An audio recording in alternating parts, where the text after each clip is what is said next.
Matthew 27. When morning came, all the chief priests and the elders of the people took counsel against Jesus to put him to death.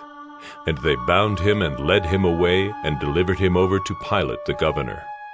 Then when Judas, his betrayer, saw that Jesus was condemned, he changed his mind and brought back the 30 pieces of silver to the chief priests and the elders, saying, "I have sinned by betraying innocent blood." They said, "What is that to us? See to it yourself." and throwing down the pieces of silver into the temple, he departed, and he went and hanged himself. But the chief priests, taking the pieces of silver, said, "It is not lawful to put them into the treasury, since it is blood money." So they took counsel and bought with them the potter's field as a burial place for strangers. Therefore that field has been called the field of blood to this day. Then was fulfilled what had been spoken by the prophet Jeremiah, saying, And they took the 30 pieces of silver, the price of him on whom a price had been set by some of the sons of Israel, and they gave them for the potter's field, as the Lord directed me. Now Jesus stood before the governor, and the governor asked him, "Are you the king of the Jews?"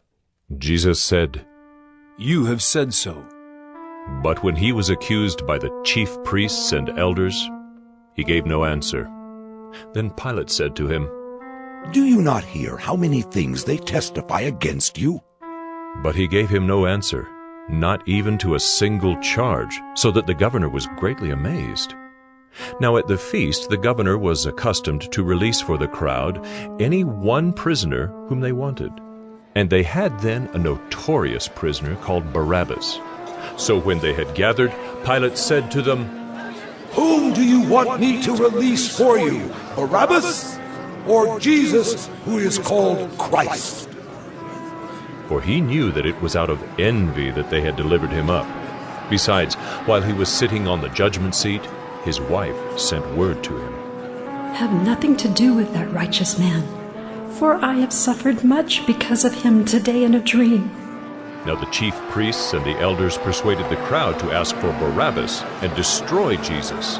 The governor again said to them, "Which of the two do you want me to release for you?" and they said, "Barabbas!" Pilate said to them, "Then what shall I do with Jesus, who is called Christ?" They all said, Let him be crucified! and he said, "Why? What evil has he done?" but they shouted all the more. Let him be crucified! So when Pilate saw that he was gaining nothing, but rather that a riot was beginning, he took water and washed his hands before the crowd, saying, "I am innocent of this man's blood. See to it yourselves."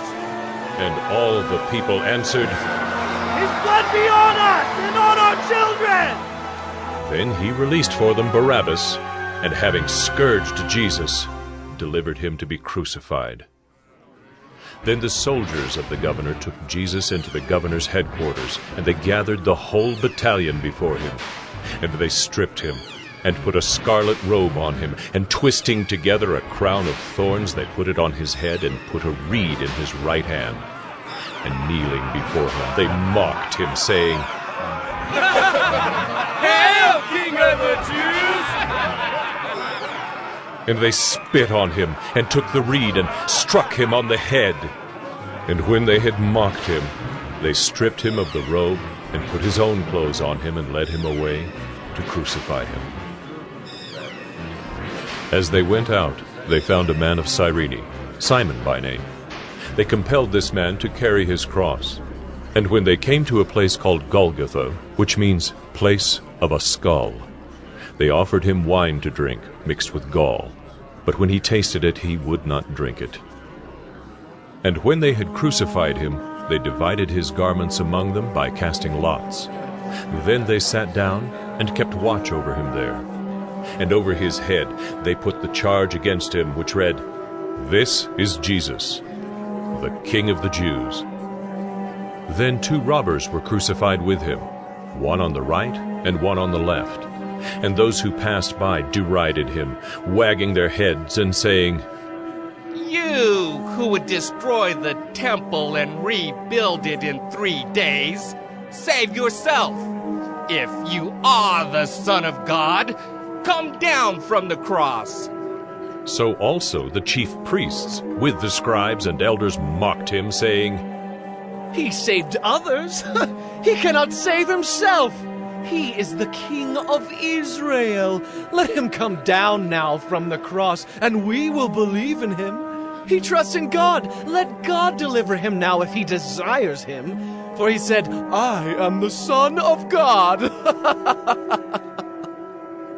And the robbers who were crucified with him also reviled him in the same way. Now from the 6th hour there was darkness over all the land until the 9th hour. And about the 9th hour Jesus cried out with a loud voice, saying, Eli, Eli, lama sabachthani. That is, My God, why have you forsaken me? and some of the bystanders, hearing it, said, This man is calling Elijah. And one of them at once ran and took a sponge, filled it with sour wine, and put it on a reed, and gave it to him to drink. But the others said, Wait, let us see whether Elijah will come to save him. And Jesus cried out again with a loud voice, and yielded up his spirit.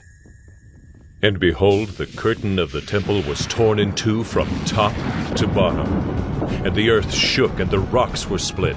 The tombs also were opened, and many bodies of the saints who had fallen asleep were raised. And coming out of the tombs after his resurrection, they went into the holy city and appeared to many. When the centurion and those who were with him, keeping watch over Jesus, saw the earthquake and what took place, they were filled with awe and said, Truly, this was the Son of God. There were also many women there, looking on from a distance, who had followed Jesus from Galilee, ministering to him, among whom were Mary Magdalene, and Mary the mother of James and Joseph, and the mother of the sons of Zebedee. When it was evening, there came a rich man from Arimathea, named Joseph, who also was a disciple of Jesus. He went to Pilate and asked for the body of Jesus. Then Pilate ordered it to be given to him.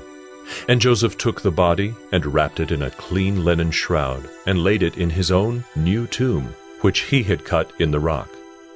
And he rolled a great stone to the entrance of the tomb, and went away. Mary Magdalene and the other Mary were there, sitting opposite the tomb.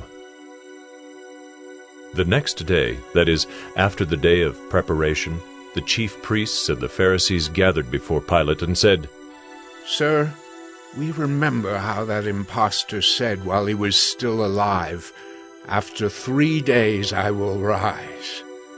Therefore, order the tomb to be made secure until the 3rd day, lest his disciples go and steal him away and tell the people, He has risen from the dead. And the last fraud will be worse than the first. Pilate said to them, You have a guard of soldiers? Go, make it as secure as you can. So they went and made the tomb secure by sealing the stone and setting a guard.